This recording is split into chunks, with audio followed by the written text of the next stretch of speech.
Yeah, for all those little bits and pieces that sometimes you think, it's harrowing and it holds you back and you've got to go over it and over it. Little door opens, and someone puts their foot in there and slams it, opens it up even further, jumps through the middle and says, hey, I want to play league football. I don't think we understand the magnitude of the story about people that come from that type of background, because he's a young man, and we're talking about Sheen here, a young man that came across with Zach Toohey, had better credentials, but it wasn't that the club was reported incorrectly. It wasn't that he wasn't deemed good enough. It was he felt very homesick. He's only got his mum, and that was a massive bearing on him. So he felt, in many respects, compelled to go back home. And now that she's got to the stage where she said, "Come on, Kieran, this is your growth period now. You can do what you want to do." So he's come back with his girlfriend, and she's now gone back to complete her course for the next 3 months to do her exams. So, but these are little things that you don't really, like 14 games for a start off. That's all he's played at VFL level to play league Australian rules football. He regularly gets those little, what do you call those little things? They're way out of my league as far as their technology goes. You can plug them in a computer and there's 3,000 games on something that big. But anyway, so what do we call them? USB stick or something?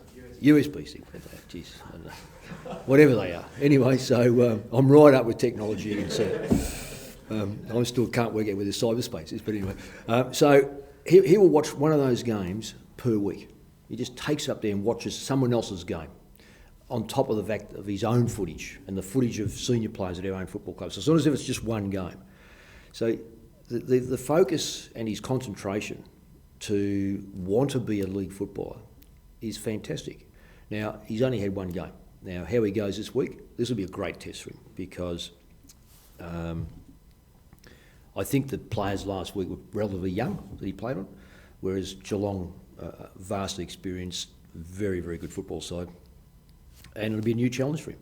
So I don't think we can underestimate what impact he has had on the football club to come in and play a league game. The place is very buoyant at the moment. It's a great place to be. Yeah, I don't know whether it was 6 weeks ago or when it was, but we spoke about this. I talk players into retirement more than talk them out of it. I'll never talk a player out of retirement, because I don't think it's my job to talk them out of retirement. I think retirement's a state of the mind. And I think he had doubts about retirement. I know in his own mind he concluded that he was going to retire and that was it, but I still think he had doubts, because I reckon he was seeing that his body was starting to hold up. But the thing that we spoke about, and the thing that he was so outward and he came out with this, he said it's the best he's felt at the football club in 7 years. Right? Now, not necessarily physically, but more the direction we're heading. And I think that's a big plus for us, where we're heading. It's a massive plus. Now, that's no disrespect for anyone previous or whatever the case may be. I want to state that. That's not the issue. But he feels as if we've established a game structure that suits the game, that suits the players. The players are starting to grow. The leadership is expanding and it's getting stronger. It's taking over more responsibility. It's very well respected inside here, and he sees the growth of the organisation. He wants to be part of it. He actually bounded into my office, and I thought, well, I know which direction he's heading. He's certainly not going back to Brighton, or where's he live here? I think it's East Brighton or something like that. I think he really wants to stay here and be part of it. And it was that, to me, is more encouraging than someone saying, "Yep, I'm going to play." It's the reasons why they want to play. So as I said to him, well, look, this is how we'll handle it, and this is what we'll do, and this is how I reckon we can get through you playing football. I think the fundamentals of football at his age have got to be these. He's got to look at the club and go, has it got a future? So clearly he's ticked that off. Can I enjoy it? There's a difference between having fun and enjoyment, because you can have some fun at a football club, but you've got to enjoy the challenges, and those challenges sometimes are very, very difficult. But so is climbing Mount Everest, and yet you talk to a climber, it's simply the challenge to get there. So why do it if it's going to be painful? And so that's another tick that he's looking forward to that challenge of us gaining ground next year. He feels confident in the playing group that we've got.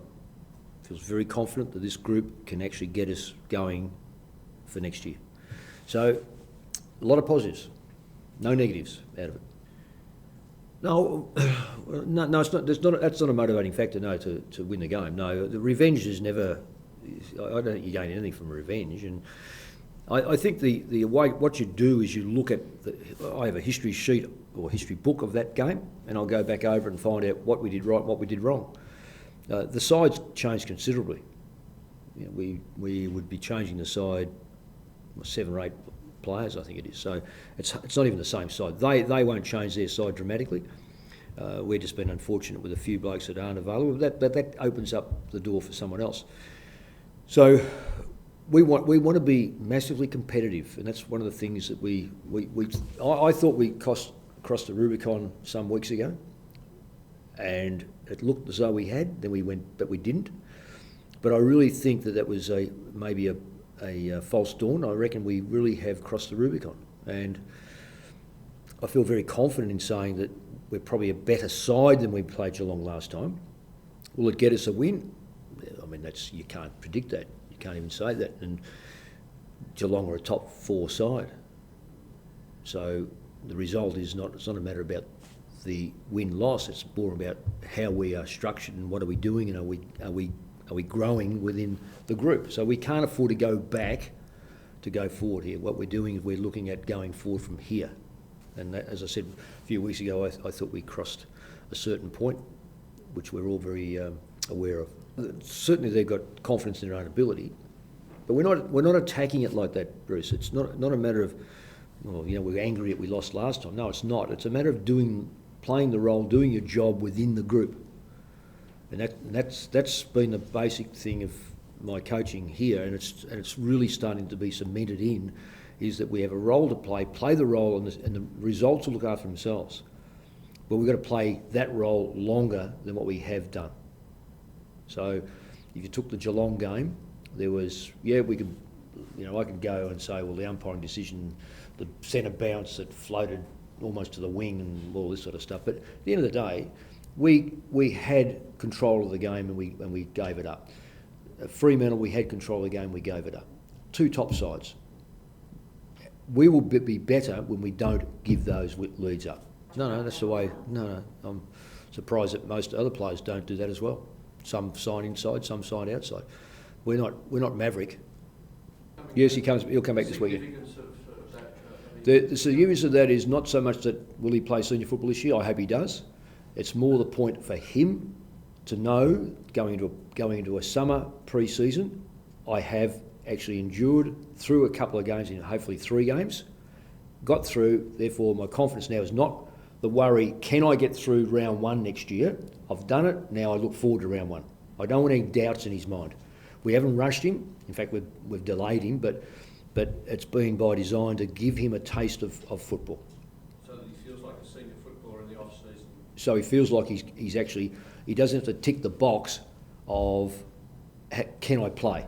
We want to be able to say, from Matthew's point of view, yes, I can play, I have played, I'm ready for the next pre-season, as opposed to thinking, you know, I'm worrying about my first game. Because it's always a worry with players that have missed so much of football. I mean, he played part of the round 1, so it's a long time for that type of injury. Mick, has Jeff Garland a chance to go back in? He's in the mix. We haven't got a lot available, so there's a lot that are in the mix. I'm in the mix.